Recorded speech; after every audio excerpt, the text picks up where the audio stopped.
একটু মিষ্টি কুমড়ো ভাজা করব। ননস্টিক কড়াই একটা বসিয়ে দিলাম, তার মধ্যে একটু হালকা তেল দিলাম, একটু কালো জিরে দিলাম,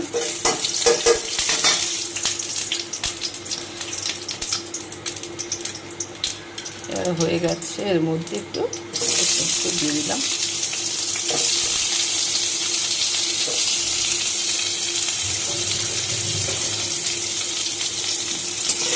অল্পই ছিল যেহেতু অনেক সবজির সাথে খাবো, এতটুকুতেই আমার হয়ে যাবে।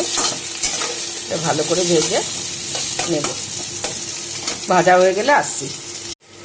বন্ধুরা, যারা আমার চ্যানেলটাকে সাবস্ক্রাইব করবেন তারা আমার চ্যানেলে এসে আমাকে কমেন্টে উল্লেখ করে দিয়ে যাবেন। আমি সঙ্গে সঙ্গে আপনাদের চ্যানেলটাকে গিয়েও সাবস্ক্রাইব করে দেবো, কারণ আমি আবার ঋণ রাখতে পছন্দ করি না। আপনি সাবস্ক্রাইবার হলেন, আমিও হয়ে যাব আপনার। একে অপরের পাশে থাকাটাই খুব দরকার। সবাই কাজ করছি আমরা, একে অপরকে হেল্প করা দরকার। আমি হেল্প করতে পছন্দ করি। আপনারা কমেন্টে উল্লেখ করবেন কে কে সাবস্ক্রাইব করলেন আমার চ্যানেলটাকে। হয়ে গেল মিষ্টি কুমড়ো ভাজা। এর পরের ভিডিওতে আমি আপনাদেরকে দেখাবো আমি আজকে কি কি খেলাম। পরের ভিডিওতে ফিরে আসছি। দেখো খাওয়া চলছে ওইদিকে।